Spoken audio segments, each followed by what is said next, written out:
Assalamualaikum warahmatullahi wabarakatuh. Waalaikumsalam warahmatullahi wabarakatuh.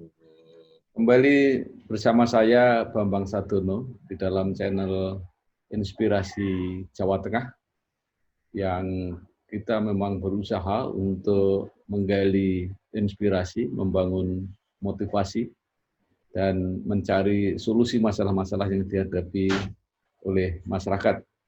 Kali ini saya akan berdialog dan berbicara mengenai bisnis batik. Salah satu yang sudah sangat dikenal di Banyumas, juga karena sekaligus menjadi trademark batik Banyumas, adalah Anto Jamil. Apa kabar Pak Anto? Alhamdulillah bagus. Minal aidin wal faizin, Pak Bambang. Oh, maaf lahir batin dalam sana lebaran ini. Sami-sami mohon maaf lahir dan batin. Ini lebaran batik laku tambah banyak atau gimana Pak Anto? Alhamdulillah untuk lebaran jalan, tapi untuk lebaran ya masih seperti biasanya. Pak Bambang.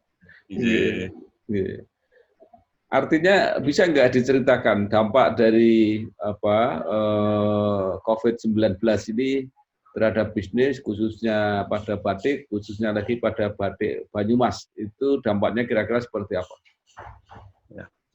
Ya, terima kasih untuk sebelumnya Pak Bambang. Saya ucapkan terima kasih sekali lagi untuk dampak dari COVID-19 di bidang batik, apalagi batik kultur, itu sangat-sangat berdampak sekali. Karena untuk orang memakai beli seragam itu kan setiap ada acara, dalam artian hajatan, acara ya semuanya acara-acara hajatan ataupun acara reuni atau apa kan seragaman batik. Nah sekarang kan ada social distancing apa itulah, jadi akhirnya ya banyak temannya, dalam kan itu sangat-sangat berdampak sekali. Jadi ini masalahnya ada di ujung ya, ada masalah di mungkin pertama daya belinya berkurang. Ini bukan hanya itu kalau untuk pakaian, tetapi juga kalaupun beli makainya kapan gitu ya kira-kira. Ya, termasuk yang sudah pada inden dalam artian pada pesan pun belum pada diambil Pak. Alasannya ya, karena barang gawe ini diundur, acaranya diundur, reuninya diundur. Jadi sangat berdampak sekali Bapak. Iya, itu nggak diambil kan nggak apa-apa, asal uangnya sudah dikirim kan nggak apa-apa. Ya maksimal udah DP Pak. Sudah punya keyakinan bahwa akan dibeli, cuma waktunya yang belum pasti, Pak. Betul Bapak, tinggal kita sabar untuk menunggu saja mangsanya. Kalau gambaran secara umum itu sampai berapa persen Pak turunnya ini pemasaran penjenengan?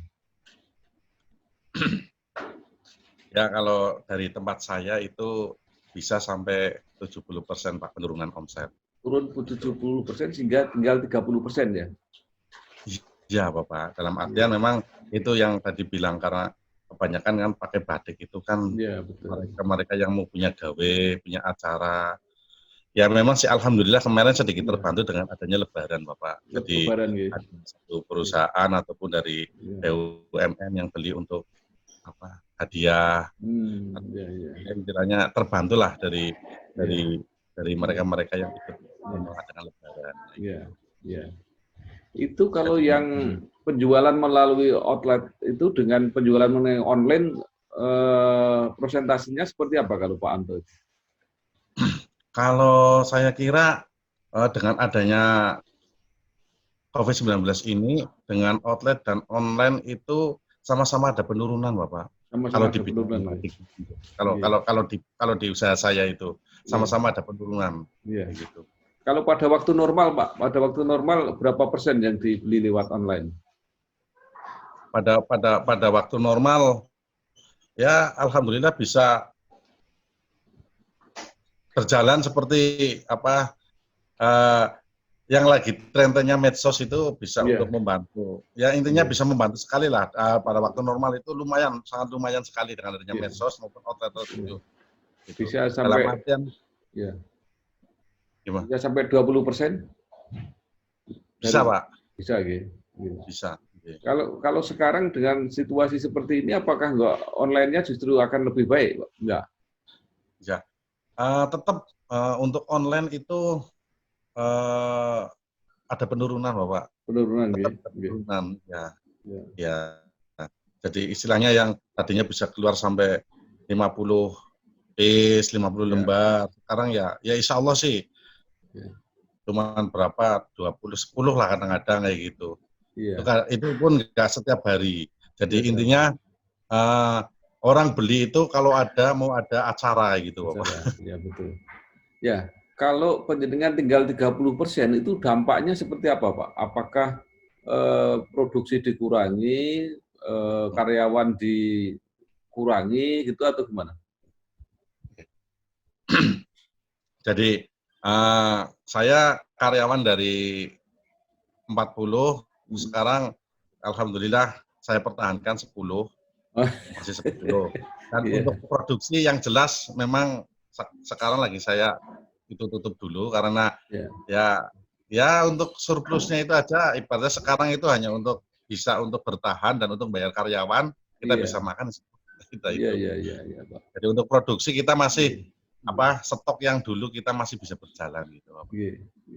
Kalau untuk khusus batik Banyumas itu Pak Anto ini sendirian atau juga banyak pengrajin atau produsen lain? Iya. Saya di samping produk sendiri, jadi untuk warga sekampung sekitar 90% saya jadikan mitra, saya jadikan komunitas. Dan alhamdulillah semenjak mulai COVID ini dari bulan Maret untuk produksi saya hentikan semua, Pak. Termasuk yang mitra saya, ya karena keadaan begini. Gitu. Ini kan selama ini kan orang taunya kalau batik Banyumas sama Pak Anto Jamil. Maksud saya ada nggak produsen atau mungkin outlet lain gitu yang juga menjual sama-sama batik Banyumas gitu? Ada Bapak, di samping itu ada batik Meruyung, batik gitu. Ada sekitar, yang jelas yang seperti saya itu ada sekitar 5 kalau nggak salah di Banyumas. Sekitar 5 ya? Batik sama batik Meruyung. Ya. Tapi Pak Anto Jamil yang paling besar ya kira-kira gitu ya? Ya insya Allah kita masih dengan yang lainnya lah, sama dengan yang lainnya itu yang diantar. Ya, maksud saya untuk tolak ukurnya kan penjenengan gitu. Itu berarti yang lain-lain juga mengalami hal yang sama lah kira-kira seperti itu ya? Ya, intinya itu sama. Intinya itu sama. Jadi memang untuk pergerakan kita itu ya juga masih belum untuk kedepannya itu mau bagaimana. Lah ini dengan rekan-rekan lagi menunggu dengan waktu adanya itu new normal apa. Ya mudah-mudahan itu nanti segera datang ya normal baru. Nah, Pak, ini supaya Bapak bisa jelaskan apa sih ciri-ciri khususnya yang disebut batik Banyumas itu? Kalau batik Banyumas itu sebenarnya tidak jauh dengan batik Jogja dan Solo, Bapak. Kalau batik Banyumas itu lebih mengedepankan itu warna di ciri khasnya, misalnya warna sogan dan wedel seperti yang saya pakai ini. Iya. Cuman saya pakai ini kurang dikemas kayak gitu. Iya, jadi warna gelap kira-kira gitu, Pak ya.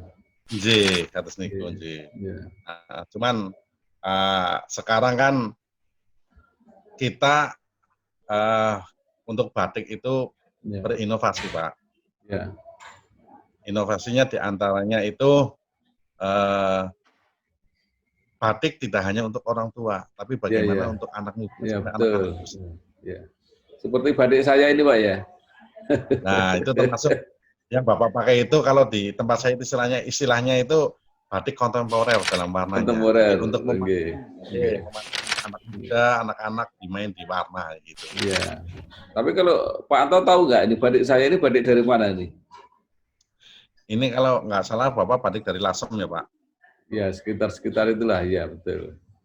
Jadi pokoknya kalau pantai utara itu pasti ada warna-warnanya itu kira-kira. Iya, itu warna-warnanya itu kontemporer kebanyakan, Pak. Terus Pak Anto apa yang diharapkan? Misalnya, apakah yang diharapkan dari kebijakan pemerintah, dari masyarakat, ini supaya, tapi sama sekali nggak apa ya, nggak sama sekali gulung tikar nggak ya Badik ya. Jadi jalan cuma memang turun gitu ya kira-kira. Ya, untuk harapan dari pemerintah, kita selaku pengusaha batik menunggu dari kebijakan, yang mana kebijakan yang saya inginkan itu kebijakan dari daerah sama pusat itu sama-sama klop, Pak, sama-sama satu, jangan sampai ada ya nyun sewu perbedaan. Jadi kan karena untuk konsumen batik Banyumas itu kebanyakan juga dari dalam dan dari luar daerah, Pak. Kayak gitu. Jadi, keinginan pengusaha itu dari daerah dan pusat itu kebijakannya itu sama, kayak gitu. Penjaringan itu dijual di tempat lain nggak? Apakah kalau harus datang atau online? Outlet-outlet di kota lain, misalnya di Jakarta, di Semarang, di Jogja gitu, ada nggak yang menjual batik Banyumas? Kalau saya yang berpusatnya itu memang di Sokaraja, Bapak. Kita kalau sengaja untuk buka cabang di Jogja, Solo, ataupun di Jakarta itu belum. Tetapi contoh misalnya kayak Jogja juga ada salah satu pengusaha pakaian batik juga sebagian ngambil ke saya. Terus Jakarta, Tamrin juga banyak yang ngambil ke saya gitu. Jadi pada hari-hari biasa kita sudah merasa terbantu sebenarnya Pak oleh mereka konsumen saya. Jadi ini saya membuat channel Inspirasi Jawa Tengah ini, antara ini kan juga biar ada saling komunikasi.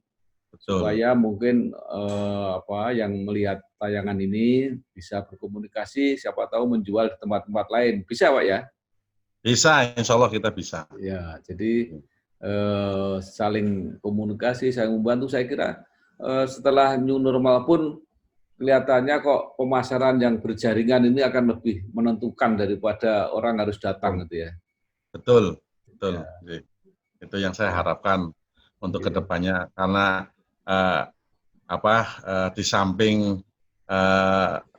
saya sendiri untuk mempromosikan lewat online, tapi juga teman-teman saya banyak juga saya kerahkan untuk ayolah yang penting batik Indonesia dulu gitu. Kalau masalah nanti batik Pekalongan, batik Madura, batik Cirebon, batik Banyumas itu pilihan individu. Yang penting kita pemasaran, ayo kita cintai dulu produk Banyumas, produk Indonesia, sorry.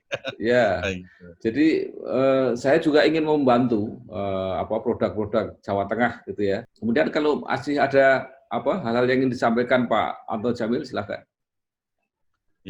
Ya itu Bapak, pertama saya terima kasih ke Pak Bambang Sodono telah ikhlas untuk membantu nanti pemasaran saya dan teman-teman saya tentunya itu. Jadi kemarin masukan dari teman-teman pengusaha di Kabupaten Banyumas juga nanti bisa disampaikan ke atasan Pak Bambang ya, ada teman-teman di atas itu mengharapkan itu tadi yang saya bicarakan, kebijakan daerah sama kebijakan pusat yang diminta itu satu jalan, jadi tidak ada kesinambungan, kita tidak bingung selama itu daerah Bapak. Jadi setelah saya banyak berdialog Pak Anto, kelihatannya ke depan ini walaupun nanti kita akan menjadi normal, taruhlah corona lewat, tapi kelihatannya juga akan melahirkan budaya baru, yaitu budaya online ini akan semakin kuat, karena mereka sudah mulai mencoba dari sekarang kayak begini aja bisa kok, ngapain saya harus datang jauh-jauh hanya untuk ngobrol kan gitu. Jadi nanti juga begitu, beli kenapa harus jauh-jauh ya, dengan media-media semacam ini nanti bisa kita sampaikan. Baik Pak Anto, terima kasih. Salam untuk teman-teman pengrajin yang lain. Ya kita harus bertahan dulu sebentar, tapi sambil mencari kreativitas baru untuk pemasaran. Karena nanti juga banyak penampilan baru yang lewat ini Pak, lewat virtual. Jadi nanti mungkin juga ada mode show gitu lewat virtual. Jadi penjenengan jangan khawatir, walaupun nggak ada pentas sesungguhnya, tapi tetap aja nanti. Ini saya mendengar dalang-dalang sudah mulai mau pada pentas juga begitu caranya. Jadi mereka pentas pendek gitu. Artinya kita harus menjalani normal baru, hal-hal yang baru. Saya kira begitu Pak Anto Zamannya ya. kita dituntut inovasi, Bapak. Inovasi. Terima kasih. Siap. Terima kasih sekali. Selamat berjuang, selamat kreatif terus. Kita cari jalan keluar, tetap semangat. Mudah-mudahan ini bisa kita lewati dengan baik dan nanti juga akan membawa manfaat ke depan lebih baik pemasaran batik Banyumas. Amin. Terima kasih. Amin. Wassalamualaikum warahmatullahi wabarakatuh. Waalaikumsalam warahmatullahi wabarakatuh.